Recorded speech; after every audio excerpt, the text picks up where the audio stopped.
Nalazimo se na otoku Murter u mjestu jezera i danas ćemo uz more ići biciklima do mjesta Murter. I to sve uz obalu preko Tisnog i Betine. Jezera su malo mjesto s nešto manje od 1000 stanovnika i mi krećemo ovdje s rive, vozimo se duž rive, s desne strane preko puta vidimo Jaci marinu, nailazimo tu i na ovog letača na dasci, prolazimo pored plaže Zaratić, jedne od dvije glavne plaže u jezerima, i ovo je mjesto gdje započinje ta staza biciklistička, odnosno šetačka staza primarno, koja vodi od jezera do Tisnog. Staza je popločana benkovačkim kamenom. Samo ovo je zgrbavo, gle, ovo baš mora biti mountain bike. Staza je ravna sa vrlo malim usponima od par metara gore, par metara dole. Negdje na sredini staze između jezera i Tisnog nalazi se i ova popločana plaža. Ostatak trase je stijene i tu i tamo neko mjesto zgodno za ulazak u more, predivno čisto more. Vidimo i ovaj brodić s kojim započinjemo utrku do Tisnog. Cijela staza duga je negdje 1,5 kilometar do 2, a ovo je sami završetak staze i tu započinje ulaz u mjesto Tisno. Opet vidimo da smo s brodom negdje u liniji, ostaje još malo do centra Tisnog da vidimo ko će biti brži.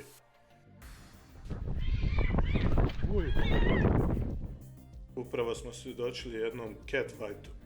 Čini se da je brod ipak nešto brži od nas. Tisno je od svih ovih mjesta koje ćemo proći mjesto sa najvećim brojem stanovnika, oko 3000 ljudi živi ovdje. Tisno se proteže i na otoku i na kopnu. Ovo što vidimo preko puta to je također Tisno, ali Tisno na kopnenoj strani. Mi sada prolazimo najstarijim dijelom Tisnog, ovo je negdje stari dio Tisnog i nalazi se s naše lijeve strane.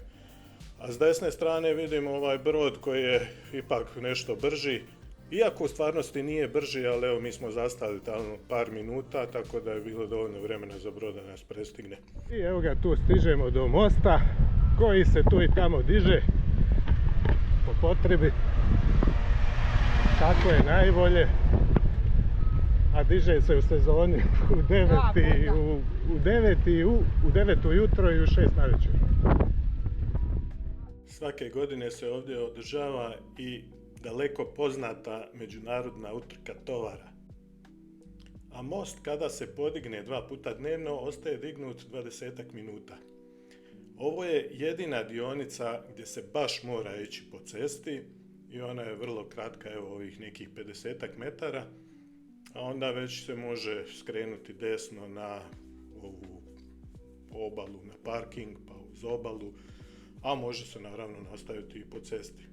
500 metara nakon mosta dolazimo do ovog skretanja desno, vidimo znak slijepa ulica, znači prometa praktički da nema više tu, i to je stara cesta koja vodi od Tisnog do Betine. Ovdje u stvari započinje pravo uživanje, jer je ovo biciklistička staza, šetačka staza, nema automobila i ovo je pravi užitak za vožnju.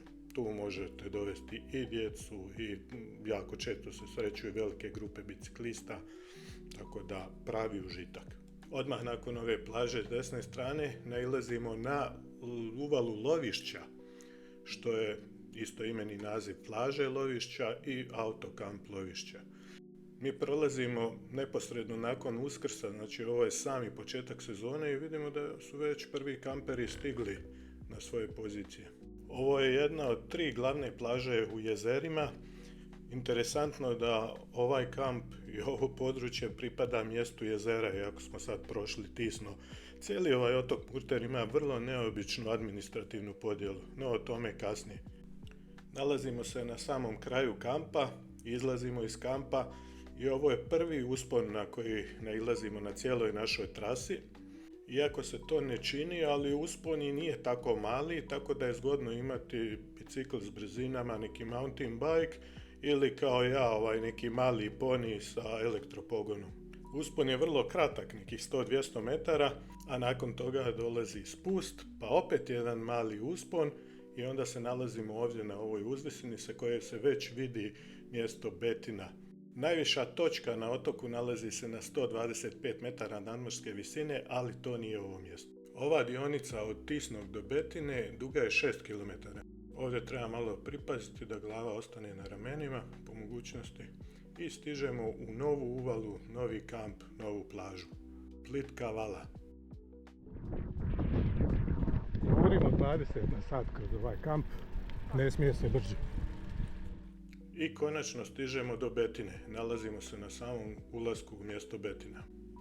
Betina ima manje od 1000 stanovnika i kada sam ranije rekao o neobičnosti vezano uz administrativnu podjelu, ona se odnosi i na Betinu koja je naslonjena na mjesto Murter, a ipak pripada općini Tisno koja je ipak udaljena nekoliko kilometara. Poznata po brodogradnji, tako da je jako puno malih dokova, brodogradilišta, ima i jedno veliko koje se nalazi na drugoj strani, a mi se vozimo evo cijelom ovom trasom uz more i prolazimo pored ovih jako neobičnih lokacija. Na nekim mjestima vidimo da more seže i do dnevnog boravka, znači može se čamcem ući u dnevni boravak. Pored onog prvog kojeg smo malo prije prošli, koji se čini najbolji, ovo je drugi najbolji, bare kojeg smo mi vidjeli. Vidimo da se s nekim manjim bajbotom može doći na picu. Mi ovdje nastavljamo dalje i stižemo u sami centar, odnosno na centralni trg u Betini. Tu ćemo napraviti malu pauzicu, a ovo je zvijer koja je mene prevezla po otoku. Ovo je druga zvijer, Cicibela, simbol Betine i betinske brodogradnje. Cicibela je stara 94 godine i sada pripada muzeju betinske drvene brodogradnje koji se nalazi desno od ovog trgića. Mi našu turneju nastavljamo dalje, idemo prema Murteru. A evo i par riječi o neobičnoj administrativnoj podjeli na otoku. Betina je spojena sa Murterom, a Betina pripada 6 km udaljenom Tisnom, dok Murter, koji je praktički jedno mjesto zajedno s Betinom, ovo je to mjesto. Tu prestaje Betina i nakon ovog kružnog toka nastavlja se Murter, a Murter zahvaća pored ovog dijela samog mjesta Murter i sve otoke Kornatskog arhipelaga. Mi uz rivu idemo prema centralnom trgu na Murteru i evo dolazimo na taj centralni trgić. Tu ćemo napraviti malu pauzu, tu je stvari kraj naše turneje u jednom pravcu i ostaje nam samo da se vratimo istim putem kojim smo i došli. Na izlasku iz kampa lovišća nailazimo na ova dva mala tovara i uvjeren sam da su oni natjecatelji na ovoj godišnjoj utrci tovara u Tisno. I za sami kraj, evo nekoliko scena prilikom našeg dolaska na otok Murter. Scene su s autoputa. Dan je bio oblačan, tmurni oblaci, sivo nebo, a sunce iza nas neumoljivo prži. Vidimo se na sljedećem izletu.